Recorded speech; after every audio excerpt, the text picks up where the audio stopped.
mo na sila, Jean. Pwede pa bang makipagharutan ang guy sa iba kung di pa naman siya sinasagot ng nililigawan niya? Parang nangyari sa inyong dalawa. Oo. Ikaw, Ye. For me po,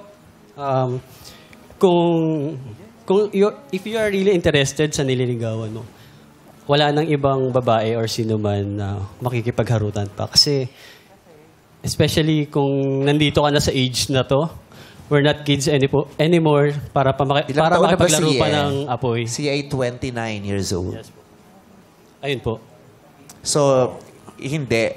Hindi po. Kasi More hindi na games. pwede. Kasi ang tanong niya, pwede pa ba eh? So, Yes, hindi na po. Hindi na Para daw. sa kanya, di na pwede. sa edad niya daw na yun, ha? Sa edad niya na yun. Para kang, ano sinabi yung huli? Para kang, We're not kids anymore para maglaro ng apoy. oh. Maglaro ng apoy. Sama maglaro ng apoy. Baka mas... Lalo na sa March kasi Fire Prevention Month ang March. Tama. Paano po bonfire kayo? Oo. Pwede yun sa ano, mahal na, ay hindi, sa All Saints Day. Undas. O hindi dapat naglalaro ng Bawal. apoy. Oo, kasi Baka makasunog makakasunog. Bawiin mo yung sinabi mo. Bawal po maglaro ng apoy. Pati sa mga don't do that at home. Don't do it. Bawal maglaro ng apoy. Don't do it, especially kung di kayo professional. Charot. Bawal yan. Lem! Hindi po. Kasi po, sa edad po namin ito, kung napag-usapan na may rules na kami, na hindi na talaga pwede. Yun lang po. Sa edad nyo, pero kung bata-bata ka, okay lang. Hindi rin po. Kasi po, pumasok ka na sa isang relationship. Hindi, walang relationship. Naliligaw ka pa wala, lang. naliligaw pa lang. Ligaw-ligaw. Pero hindi ka pa naman sinasagot. Hindi pa malalim. Nagliligawan lang kayo. Pwede ka pa bang humarot sa iba? Hindi na po. Kasi siya po naman, ako yung nagpo-focus po sa kanya. Vin. Po. Para sa akin po, regardless po kung anong age natin, basta nanligaw na tayo sa tao, at pinakita pa lang natin nung una pa lang kung gaano tayo kaloyal sa kanya. Kasi kung anong ayaw natin makita sa girls na marami silang tinatanggap na maniligaw, ganun din sana tayo na isa lang yung taong nililigawan natin. Kasi dun sa iba, di ba parang normal? Di ba? Nililigawan. Di pa naman kami. Pero gigimik. Pag gigimik, haharot sa bar. Sa iba pa. Di ba? Take home, mang ganyan. Pero, uy, hindi pa naman kami. Wala pa naman label eh. Oo. Yung ganon. Jean, sinong bibigyan mo ng green flag? 3. Bakit? Kasi tama yun. Regardless ng edad, dapat kung may nililigawan ka, hindi ka na makipag-engage or makipag-flirt sa iba pang tao kahit pa hindi ka pa sinasagot. So, nagustuhan ko po yung sagot niya. Yun yung sa lalaki na point of view. Kung sa babae, kung may nililigawan na yung lalaki at alam mo, chichika ka pa ba dapat dun sa lalaki? Hindi na po dapat. Kasi di ba, inaano natin yung mali ng lalaki pag humaharot siya. Yung babaeng nagpapaharot kahit aware siya.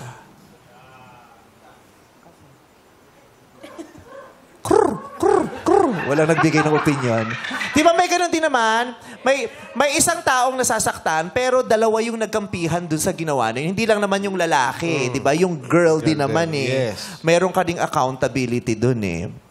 So, ayun. Pero, Vin, congratulations. Meron kang green flag mula Thank you kay po. Jean. Next question. Sa prangkahang usapan, saan ka mas mag-e-enjoy? Sa relasyong walang label at commitment o sa serious labeled relationship? Sa prangkahan daw.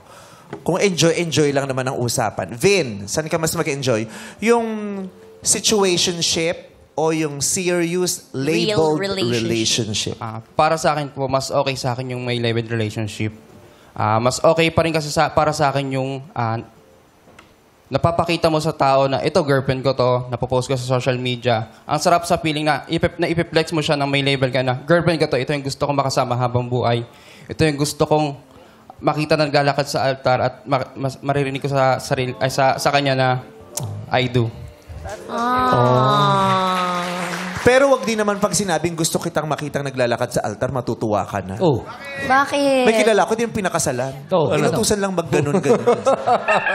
Gusto kitang makitang naglalakad sa altar. Pero may hawak nung ano. Sa offertory. Offertory. Siya yung nag-hawak ng Tapos basket. tinanong, nagustuhan mo ba? I do. Pero di pinakasalan. Okay. Yun ang sabi ni number 3, si Vin. Eto naman si Juan. Yeah. Sa akin po, I think dapat hindi natin pinaglalaruan yung feelings ng bawat isa. And I think dapat, sorry. Yung kung pang sa prangkahang usapan daw, saan ka daw sa palagi mo mas mag-enjoy? Sa situationship o sa serious labeled relationship? At the end of the day naman, we want to be loved genuinely. So sa akin dapat, doon tayo sa may labeled. Naranasan mo na bang magkaroon ng pa-situationship? Never po. Si Vin, yung number 3. Wala po. Okay. Ikaw, Lem, Wala po. anong sagot mo doon? Serious level po.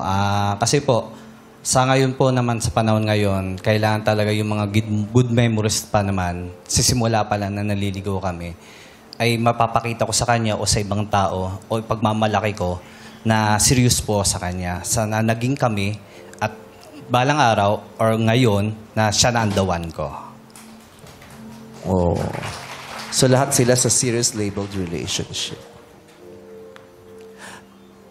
Pero pag sinabing mag-e-enjoy, talaga naman mas mag-e-enjoy ka sa situationship lang. Wala sakit sa ulo yun, di ba? Actually, Harot-harot lang kayo, fun-fun, o tapos wala. Wala na. Di ba? Walang commitment, di Yes. ba? O fun-fun, Yes. harot, o tapos wala. Tapos mag-e-enjoy ka dun. Tama. Walang kumbaga walang pipigil sa'yo kung anong gusto mo pang gawin. Yeah. Di ba? Hindi kayo kinakailang mag-away. Pag-aawayan nyo lang, late siyang dumating dun sa usapan nyo. Yung mga ganun. Pero Wala yung kang malalim. right to demand. Correct. Oo, wala kang Wala right to eh. demand. Kasi nga, Wala eh. wala. Relationship lang. Pero, it's not always fun all the time. Yes. Darating ka sa punto ng buhay mo na hindi na fun lang ang hinahanap mo. Oo. Ang hinahanap mo talaga yung seryosong, Seryoso. ito yung gusto kong taong makasama kahit hindi siya fun all the time. Ito yung taong pinipili ako na gusto niya ako kahit hindi naman ako fun lagi. Kahit nakakainis ako lagi. Yung ganon. Jean, sinong bibigyan mo ng green flag sa kanilang tatlo? 3 po, yung naunang sumagot. Ha? Yung pinakaunang sumagot po, 3. Si Vin. Three. Yung pinakaunang sumagot, si Vin. Si Vin yung pinakauna, tapos sumunod si Yung number 1. mamimit sa altar at Tas, magsabing, I do. Oo, yung dadalhin sa altar si number 3. Si number 1 naman yung hindi din kasi Dapat may seryoso. serious... Hindi daw paglalaroan yung feelings. Oo. Grabe yung penmanship ni Isa. Oo. Readable na readable. Oo. So, ang huling sumagot si number 2. So, sinong pinipili ni Jean? Gusto mong hinga ng opinion si ex mo? Sige po. Alden, kung may ipupush ka, sino? Si number 3, okay na okay si number 3. Ay! Okay Para na kay okay. Alden, okay daw. Si 3, si Vin. Your decision, Jean. 3 po, 7. Si 3 din, si Vin Vin! Na-sweep ni Searchy number 3, Vin. Congratulations! At Jean, ito naman, oras na para makilala mo yung mga hindi mo napili. Simula mo na, number 1. Hello, Jean. I hope you are having fun today and hoping din na magkaroon kayo ng good rapport ng napili. Thank you. God Thank you bless. din. Yes, thank you Thank so you, much. Yen. Yeah. At ito pa isang searching hindi mo napili. Lem, magpakilala ka na. Hi, Jen. Yun, keep smiling palagi. And yun, pray God. Thank you po. Thank you. Salamat, Lem! Sabay-sabay nating pakinggan ang mensahe ng ex na si Alden para kay Jean. Hi, Jean. Thank you at na dumating ka sa buhay ko dati. Tsaka sorry din sa mga nagawa kong kasalanan sa'yo. Tsaka yun, mag-iingat ka sa sa susunod na mga mo. Decision mo sana maging tama na yung mga decision mo susunod. Yun lang po. Thank you. Jean, anong gusto mong sabihin kay Alden?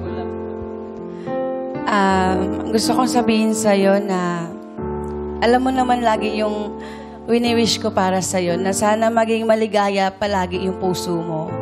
Kasi pag maligaya yung puso mo, dadaling ka nun sa mga magagandang desisyon ng buhay mo. And sana kayo na nga ni Grace. Sorry.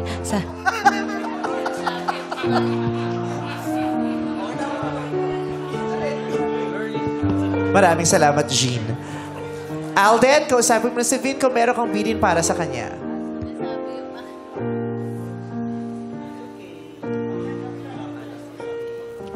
Si Vin ang kakausapin mo, hindi floor director, Alden. Tol, kung magiging kayo man ni Jean, ingatan mo na lang siya at habaan mo yung pasensya mo. Yun lang. Slight siniraan mo pa si girl. Habaan mong pasensya mo, Vin. Parang may pagbabanta. Okay, maraming salamat. Vin, tabihan mo na si Jean. Alden, sama ka na kay Sunburn. Ayan na!